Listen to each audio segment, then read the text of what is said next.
All right, so in this video, I'm gonna walk you through how I painted this still life step by step. I'm gonna go over how I got an accurate drawing, how I like to start a painting to make sure I get the right colors and values, how I went about painting these apples, and what I think is the most important thing to know when painting flowers. All right, welcome to Paint Coach. My name is Chris Fornatero, and I'm here to help simplify oil painting so that you can get better faster. Now, this painting is actually from my new Basics of Drawing for Painting course. I wanted to create a course that was very short and streamlined and taught drawing specifically for painting. In it, I break down all the techniques and tools that I use to get an accurate drawing every single time I start a painting. If you want to learn more about the course and sign up, I'll put a link to where you can do that in the description below. Also note, if you sign up for the course by Friday, you'll get access to a bonus painting video tutorial. It's another still life painting I did of this bucket and lemons. It was really fun to do, and just like the course, once you purchase the course, you have it forever. It doesn't go away. There's no time limit, and you can access it again and again as much as you want. All right, let's jump on into this. First, let's start out with the drawing. And for this painting, I split the canvas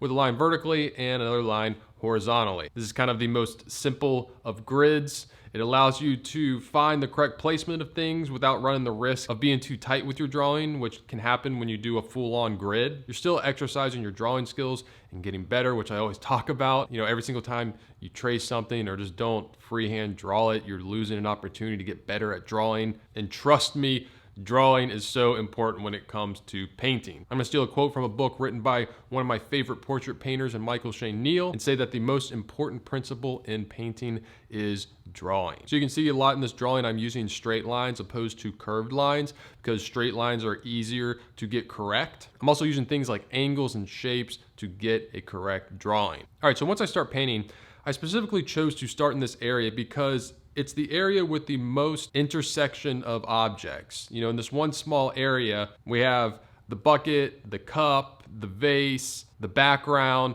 the tablecloth, all touching each other. So I'm gonna use that to my advantage and be bouncing around from all of these to correctly dial in the right values and colors by comparing them. I'm not gonna let one area get too developed before jumping to another area. I like to think of these different colors and values that I keep jumping around to as a series of dials that I constantly have to be switching back and forth from to tune everything in just right. I'm constantly asking myself questions like, okay, this shape is lighter than this shape, but is it lighter than this other shape? How much darker or lighter is this shape? How desaturated or saturated is this color compared to other colors? I'm never thinking about the color or value of something by itself. I'm always looking at it and comparing it to something else. That's really kind of the only way you're gonna be able to make sure it's correct. All right, let's jump to these apples.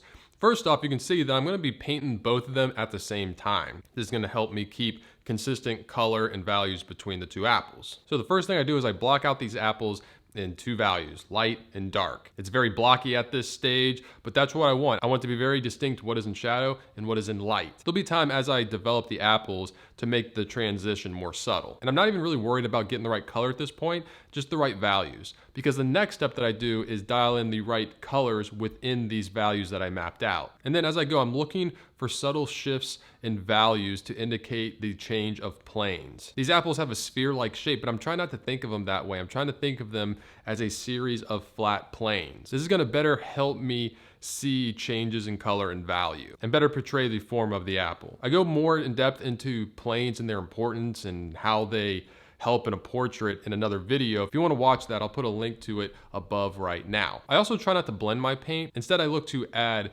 transitional values. So if I got a light value and a dark value next to each other, and I don't want it to be such a harsh transition, I put a value in between them to make it more of a smoother transition. Now let's move to the flowers. This is a subject that I feel a lot of people struggle with. And there's two main important things that I want to go over. The first thing is, don't be thinking about individual petals at first. Instead, squint your eyes and try and see just light and shadow and break the flowers down like that, just the same as we did the apples. This is gonna help you establish the form of the flowers early on, which is really important because as you put in more detail, more colors, more values, you really wanna hold on to that form. A common problem that happens is as you're adding more details, more colors, more values, you lose that form.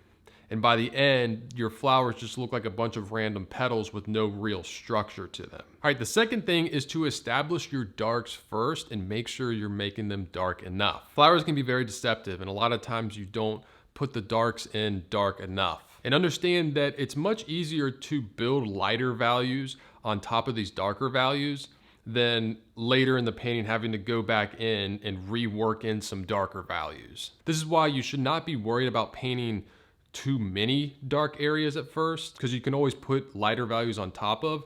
Instead, worry about not putting enough darker values. Also kind of think of it as these darker values are the areas that are furthest away from you. They're the areas furthest away from the light, kind of the deepest parts of the flower. And as you build lighter values on top, you're moving outward. So it just would make sense to put them in first and then build on top of them. Don't go too light too quickly. Really save your lightest values for select areas at the end. I've found that a lot of painters tend to overpaint the lighter values, not the darker values. So keep an eye out for that. I chose these two main things to point out about flowers because as I had some students paint these flowers, these two problems seem to come up a lot. Take this student's painting for example. They got a really great painting going here, but I feel they could have pushed the form a little bit more in their flowers by adding some darker values. Like this flower on the left here, just by grouping these petals on the edge together and darkening that big shape adds a lot more form to that flower. And you can see that since they didn't have enough darker values, they tried to push the form of the flowers by adding more lighter values. And they actually went lighter than they probably should have. I found that a lot of my students like watching these critique videos of other students' work, which is why I put several video critiques of students' work in this course. All right, I hope you enjoyed that video. If you did, please hit that like button and subscribe to the channel. If you felt like you learned something or have a favorite part, let me know what that is in the comment section. I'm always looking at those comments to try and help craft more helpful videos for you. If you'd like to see what I'm painting on a daily basis, you can follow me on Instagram at Forza43. I'm Chris Fornatero here telling you to go get painting.